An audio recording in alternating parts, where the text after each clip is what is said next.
Assalamualaikum warahmatullahi wabarakatuh. Perkenalkan, kami dari kelompok H akan mempresentasikan dan menjelaskan hasil tugas 3 kami pada mata kuliah DWBI mengenai implementasi Big Data yang kami ambil objeknya pada Badan Informasi Geospasial atau BIG.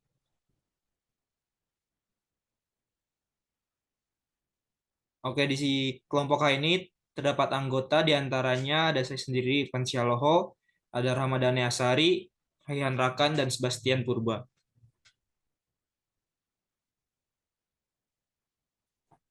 Untuk penjelasan ini akan dijelaskan oleh rekan saya. Dipersilakan. Baik, Big Data menurut ahli atau menurut Ed Nagel adalah Big Data adalah data yang melebihi dari kapasitas pemrosesan sistem database konvensional.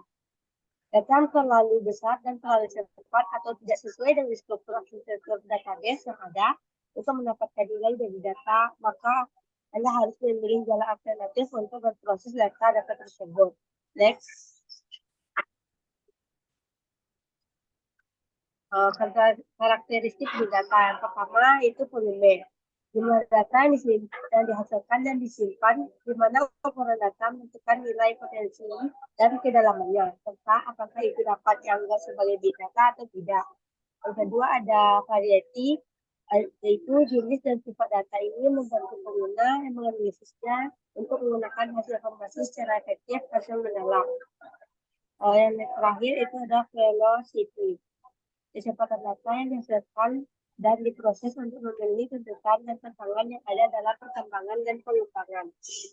Selanjutnya akan dijelaskan oleh rekan saya.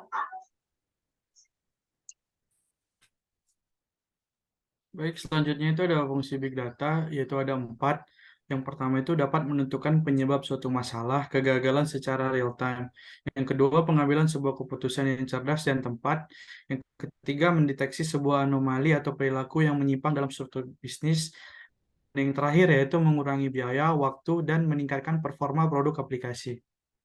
Bisa next. Baik, selanjutnya itu ada cara kerja Big Data, yaitu dibagi menjadi 5. Yang pertama itu ada ketahui sumber Big Data, di mana data dapat diambil dari streaming data, media sosial, data umum, dan data besar.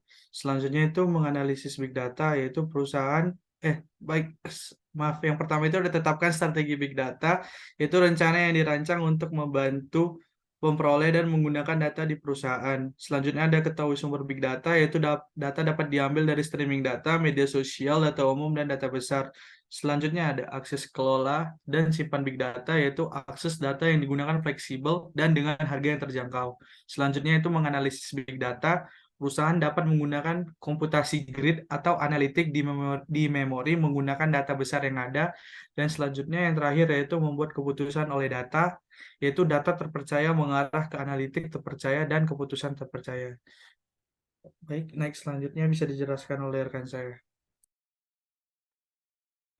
Oke, di sini kita mengimplementasi big data dari Badan BIG atau Badan Informasi Geospasial. Jadi di Alanisa ini kita menggunakan metode TDWI, Big Data Maturity Model, untuk mengetahui level kematangan penerapan dari teknologi big datanya. Jadi status kematangan ini dapat dicirikan dari indikator.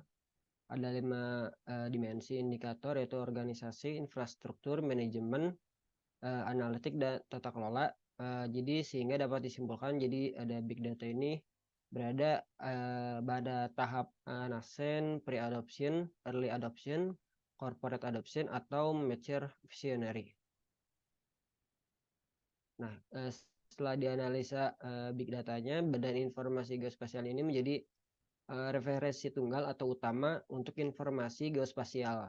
Nah, dengan itu lembaga ini menjadi basis atau pengelola data ruang kebumian yang berukuran sangat besar.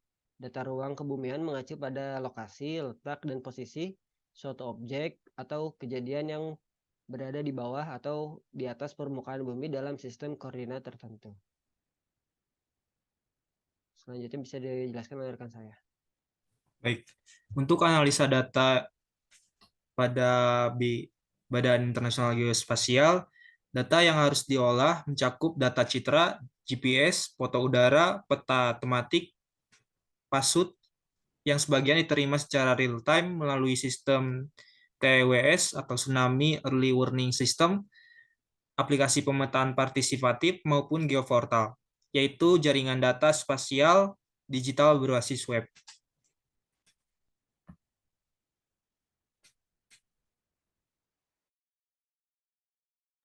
Oke, untuk kesimpulan Big Data dari hasil analisa implementasi Big Data pada lembaga Big atau Badan Internasional Geospasial berada pada tahap pre-adoption, di mana lembaga telah mengantisipasi penggunaan Big Data dalam proses bisnisnya dan telah menginvestasikan infrastruktur pendukung. Namun, mekanisme kerja dan budaya analitik belum terlaksana.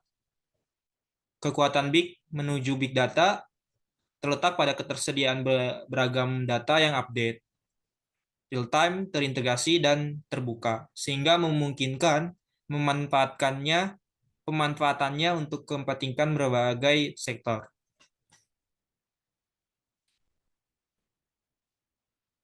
Mungkin sekian penjelasan kami dan pemaparan kami atas implementasi Big Data pada objek perusahaan Badan Internasional Geospasial. Apabila ada kurangnya, mohon dimaafkan. Akhir kata, wassalamualaikum warahmatullahi wabarakatuh.